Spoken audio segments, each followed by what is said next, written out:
Muito bem, pessoal. Tá eu e o Floquinhos. Então você tem que clicar no gostei, se inscrever no canal pelo amor aos animais. E eu estou falando do Floquinhos, não é mesmo? Vamos falar sobre metabolismo e dietas de emagrecimento. O que você acha? Você viu? O carbo baixo já deu até sono nele. Que delícia, dá uma degustadinha aqui. Dá um docinho de beijinho. Pessoal, é o seguinte, vamos lá. As pessoas acreditam muito que o metabolismo cai demais numa dieta de redução de gordura corporal. A verdade é que realmente existe uma queda de metabolismo por alguns mecanismos do corpo da própria sobrevivência. Então o seu corpo vai olhar e vai falar assim: o que esse jumento não está comendo? Meu corpo fala assim, Leandrão? Não, mas os seus amigos pode ser que sim. De qualquer forma, vamos trazer uma coisa mais real. O corpo olha e fala assim: olha, tá vendo? Parece que não tá vindo muita caloria, o meu estoque é limitado e eu não quero deixar esse corpo morrer.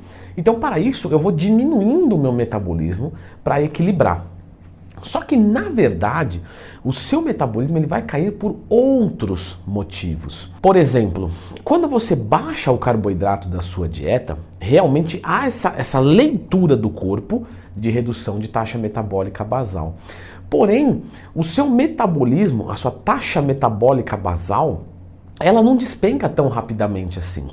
A gente observa que quando a gente faz uma dieta bem feita, nós demoramos para estagnar. Como é que eu faço uma dieta bem feita? Eu tenho um curso de dieta aqui, olha, convenientemente eu tenho a solução para o seu problema, mas tem que pagar. É que é fantástico. Então, tá reclamando, clica no gostei, porque é de graça. Mas é verdade, quando você faz uma dieta bem feita, você demora para isso acontecer. Só que você perdendo índice de massa corpórea, gordura e músculos, que você pode vir a perder numa dieta de redução de peso, isso reduz um pouco mais o seu metabolismo. Então nós temos aqui, reduziu gordura, que dizem que é um tecido morto. Não é um tecido morto, é um tecido de reserva energética vivo. E ele consome energia para se manter também. Lógico, não é um exagero, mas ele também aumenta a sua taxa metabólica basal. Então, perdendo gordura, você abaixa o seu metabolismo. Perdendo músculo, você abaixa um pouco mais o seu metabolismo, mas não é extremamente mais. Só que existe uma outra coisa que acontece, que as pessoas esquecem de computar. E isso é muito legal. Eu observo muito com os alunos da consultoria, quando não estão secando com uma determinada caloria, eu peço que eles aumentem o carboidrato, e eles falam: não, mas eu não estou emagrecendo com isso, como é que eu vou emagrecer com mais? Só que vocês esquecem que quando aumentam o carboidrato, vocês melhoram a qualidade do treino e isso faz gastar mais calorias. Então, próximo fenômeno, quando você baixa o seu carboidrato, você baixa a qualidade do seu treino, o que baixa o gasto energético. E aí não é que diminuiu o metabolismo, é que você está gastando menos calorias, mas no final do dia isso vai atrapalhar. Por isso que quando você vai apertando a dieta, o seu treino vem piorando, às vezes você estagna, aí você sobe o carboidrato, que é o ciclo de carboidratos, e aí você volta a queimar gordura, com mais carboidratos, com mais calorias, mas claro, ainda mantendo um déficit calórico. Então esse é um outro ponto importante. Leandro, mas fora isso, como é que o meu gasto cai? Quando você reduz a quantidade de comida, a tua tireoide funciona um pouquinho mais devagar. Isso é uma tendência natural de um estado hipocalórico. A tireoide funcionando mais lento, ela rege todo o nosso metabolismo e isso abaixa também. Se você quiser fazer um teste legal, quer ver um negócio legal? Você tira um teste de testosterona, faz um exame de testosterona, um teste de testosterona. Leandrão, como é que é um teste de testosterona? Enfileiram uma cacetada de mulher e o que eu tenho que fazer? Não é isso aí não. Um exame de testosterona, desculpa, me empolguei. Foi um exame de testosterona antes e depois, um no começo do cut. Finalzinho do book, você tira um exame de testosterona, foca, e no final você tira outro. Você vai ver que a sua testosterona ela cai. Pô, isso é legal, Leandrão? Não, eu digo legal assim de curiosidade. Porque quando você oferece menos nutrientes para o seu corpo, a sua testosterona cai. É normal no final do cut a testosterona tá mais baixa do que o seu normal. Não necessariamente baixa, tá?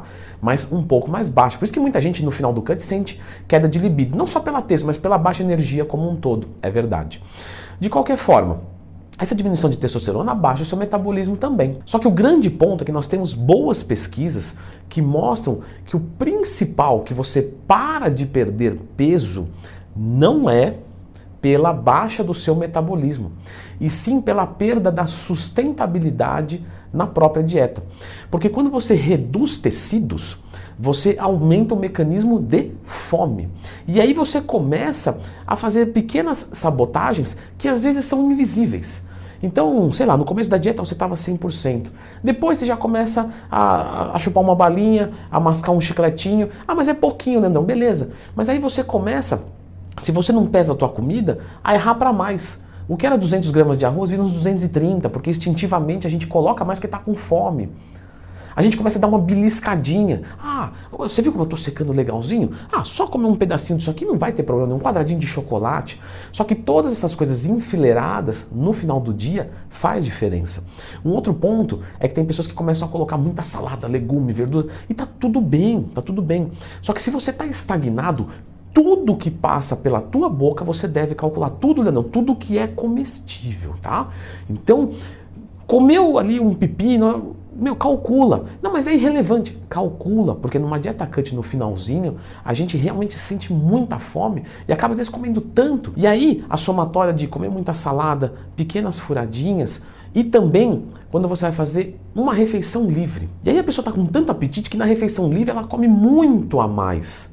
Isso é normal. E ela fala, pô, mas eu estou fazendo a dieta certa e estou fazendo só uma refeição livre. Sim, mas agora ela está comendo o dobro das calorias naquela refeição. E todas essas coisas começam a colaborar para parar a perda de peso. Então, a grande verdade é que o seu metabolismo ele não cai demais. Não cai demais. A gente estima que quando você perde 10 quilos, você perca mais ou menos um gasto diário basal de 100, 150 calorias. O que não é muito. Se você estava com 500 de déficit, você vai continuar com mais ou menos 300 de déficit. Era para você continuar emagrecendo.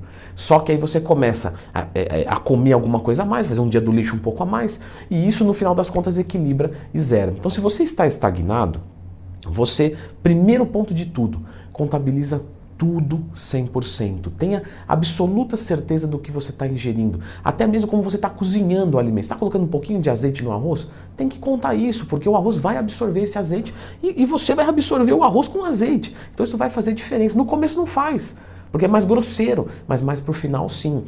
Porém, pode acontecer de você estagnar? Lógico. O que eu posso fazer, Leandro, para tirar essa estagnação? Eu estou realmente estagnado. Eu vou deixar vocês com esse vídeo aqui, que são 3 técnicas para tirar essa estagnação. Por isso que eu sempre falo, lembre de procurar Leandro Twin mais tema, porque tem de tudo aqui.